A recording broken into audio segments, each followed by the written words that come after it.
Hello, everyone. Welcome back to the Pursuit Podcast. I'm your host, Grayson Garvin. On today's episode, we will finalize the foundation of this podcast by discussing the fourth core tenet, what it takes to win. So without further ado, let's get to it. Welcome to episode 4 of the Pursuit Podcast. I'm your host, Grayson Garvin. Okay, here we go. We're getting down to brass tacks right now. I'm going to talk about what has it required, what does it require, and what will it require for you to have success in any endeavor and ultimately be fulfilled in doing so. This brings us to core tenet number 4 of the pursuit, which we've talked about since episode 1. It's real focus, hard work, and perseverance are what it takes to win. Let's think about these terms here for just a second, because I believe they can be deep and meaningful, or they can be surface level and shallow. Like anything in life, we can gloss over them very quickly, or we can focus on them deeply, and they can be quite meaningful. So when we talk about focus, real focus is directed attention. So let's replace the definition let's replace the word with the definition. Real direct attention. Hard work is a great deal of effort or endurance. So real directed attention or a great deal of effort or endurance for hard work. And then we talk about perseverance. Perseverance is the persistence in doing something despite difficulty or delay in achieving success. Persistence in doing something despite difficulty or delay in achieving success. These terms don't sound a whole lot of fun, do they? They don't really to me either. Well, before we go on, I want to talk a little bit more about the term endurance as well, which is the last word of the hard work definition. A great deal of effort or endurance. Endurance is the power to withstand an unpleasant or difficult situation without giving up. The power to withstand an unpleasant or difficult situation without giving up. Without giving up is big and bold and should send sirens off in your brain. Without giving up. So these might sound cliche, but in the fabric of all successful people, I believe there to be one trait, one quality. They have the ability to grind. And grind to me is to work hard and even to have the ability in finding the joy in doing so. So we're going to combine the process and outcome orientation with my definition of the grind. To work hard is the process, and then your outcome orientation is to find the joy in doing so. So we're going to combine both of those things. So what does the grind mean to me? Again, the grind is the process. And then fulfillment is finding the joy in doing so. Some of the terms, though, that I think about when I consider the term grind are consistency, dedication, sweating the small things, doing the right thing. We haven't talked a lot about integrity here yet, but doing the right thing and outworking others, because our human condition is to be average and really take the path of least resistance. It's not talked about a lot. Our human condition is to be average and take the path of least resistance. It's really to simply survive and to not be all we can be. That's why, going back to our previous episode, Better Together, that's why I believe so wholeheartedly in having a community around us that's going to help lift us up and allow us to become a better version of ourselves. It's special, though, to get someone who wants to play hard in an athletic environment and really to be a champion. It's really hard to be a champion. And the terms elite, champion, high end are special because not a lot of people have the qualities and traits to get there. And that's okay. But it's important to realize that as we're talking about this conversation. I believe that growth does not exist in comfort. I'll say that again. Growth does not exist in comfort. But we prefer comfort. So how are those things going to play together? So don't take my word for it, though. I'm going to go back to some of the coaches that I've referenced in previous episodes. I have a quote here from Nick Saban. I heard him speak, and somebody was asking him about the grind, quote unquote. A college football season can be a grind, and really for a college coach, there's never really time off. They're always trying to iterate on what's going on within their program. They're always trying to chase the next win, to chase the next national championship. And Coach Saban's done it at a high level for a very long time. Somebody asked him about the grind. I was watching this interview and he kind of chuckled. He said, I complain about the grind, but I love the grind. And the grind is what keeps us going. So if you recall one of the things that I talked about in a previous episode, a quote of his, he talked about how relationships are the most important thing. So he's all about relationships and he's all about the grind. Those have nothing to do with wins and losses. Nothing to do with wins and losses. He's about the grind and he's about relationships. But what those have done is those have precipitated wins on the field for him, the ultimate success. So taking a little bit of a different gear here, I have a quote from a guy by the name of Inky Johnson. And so for any Tennessee football fans here, they may remember Inky. He was a Tennessee football player that had, unfortunately, a catastrophic trauma injury on the field that left part of his torso paralyzed. Part of his torso paralyzed to where he couldn't play football anymore. But now he's a motivational speaker and he goes around to teams and organizations talking about the process, talking about adversity, and talking about how you can overcome that. Because what we're about to segue into, it's one thing when success is great and you're achieving and the world is right and everything's going your way. But what are you going to draw from if it doesn't? What are you going to draw from when things get hard, when the process gets hard, when you have to get down and dirty in the details and do some things that might be uncomfortable? Inky talks about that here in this quote, and he's a living example of this because he has overcome so much in his life to get to the other side. He's sitting around a group of former teammates, just as context for this quote. He says, "Let me explain my train of thought.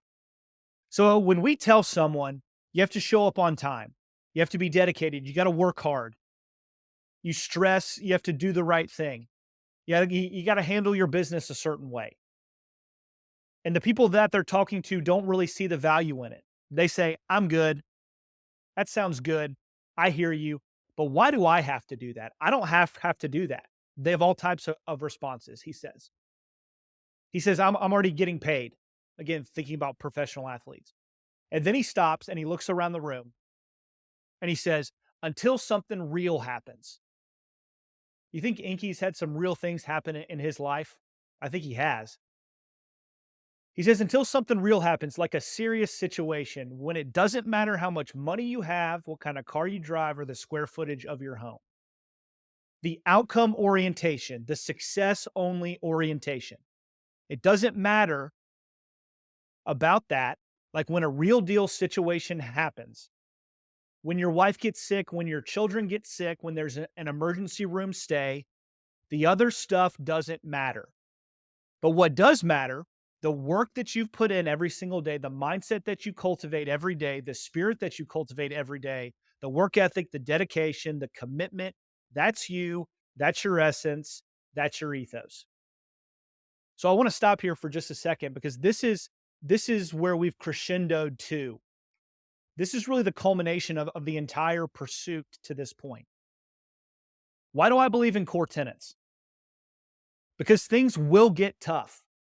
As I said, hard work, dedication, and perseverance are what it's going to require because things will get tough.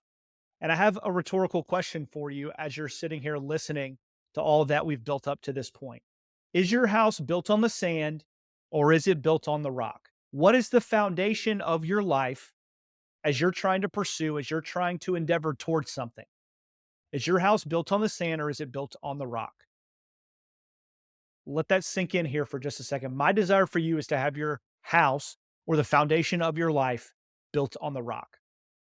So if this feels like a monumental lift or shift for you to step away from being outcome oriented to being more process oriented, just do it 1% a day or 1% at a time. Small steps in the right direction make a massive difference over time. And here's an analogy to give you a picture of this. I'm a golfer. After I stepped away from my baseball career, I take a lot of pride in my golf game now. And in some ways, I take a lot of my competitiveness and transfer it into my golf game. But for those that are golfers, think about when the club head impacts the golf ball. A small degree, positive or negative, in your club head impacting that golf ball makes a massive difference in the trajectory as well of the outcome of that golf shot. So take that back to your life here for just a second, going back to that quote that Inky just mentioned. If you have a hard time thinking about process versus outcome orientation now, what if you made small 1 degree shifts closer to the right direction? And then as we go back to the golf analogy, at the point that you get the club head impacting the golf ball in the exact place that you want, it's going to make a massive difference in the ultimate impact of that shot and then ultimately the impact of your life. So once this mindset is right and you're laser focused and really willing to fail, the last piece of this fourth core tenet that we have to talk about is you have to be willing to get up off the mat. You have to be willing to get up off the mat. Things will get tough. You will fail. But really there's only one way to ultimately not succeed. That's if you do not get up off the mat. So I have a few quotes to illustrate this. Alex Hormozy, who was actually a contemporary of mine at Vanderbilt, has become an incredibly successful entrepreneur. He says it like this. He says, there's a million ways to win and only one way to lose. This is not part of that quote, but it's not getting up off the mat, deciding to quit. Steve Jobs, the founder of Apple, one of the most successful entrepreneurs of our time, said it like this: about half of what separates the successful entrepreneurs from the non-successful is pure perseverance. Pure perseverance, getting up off the mat. It's important to highlight. Bill Gates, the founder of Microsoft, another massively successful entrepreneur, said it like this: it's fine to celebrate success, but more important to heed the lessons of failure. Failure can be such a powerful teacher. Failure can be such a powerful teacher. And failure can be such a powerful teacher if we are able and willing to get up off the mat.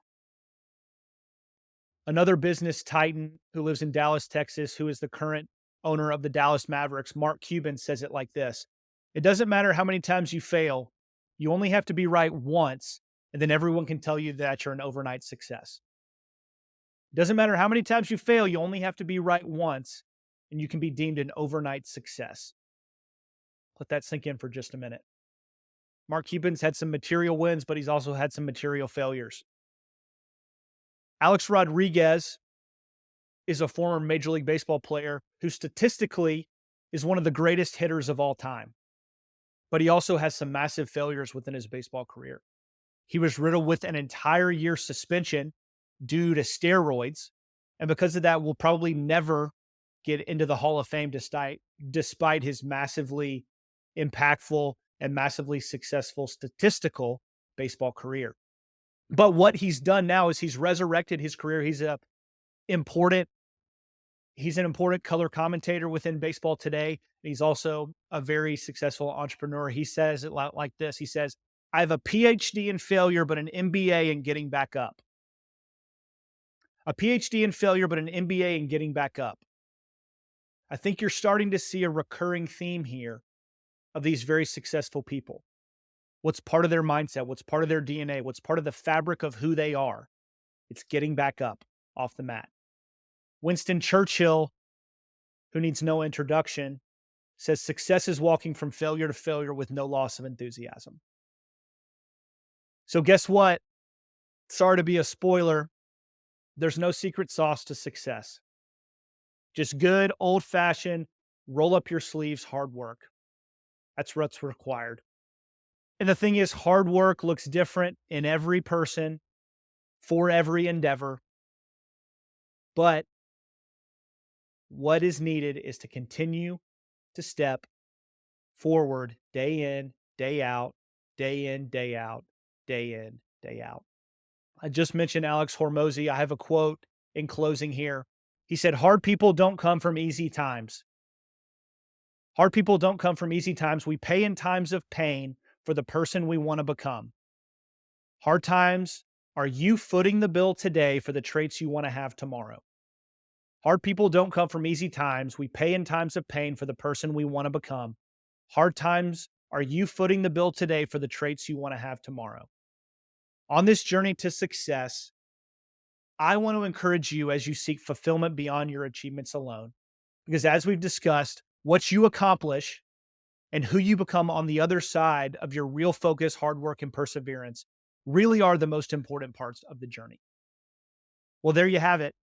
We've now established the foundation for the pursuit in the outline of these first four core tenets.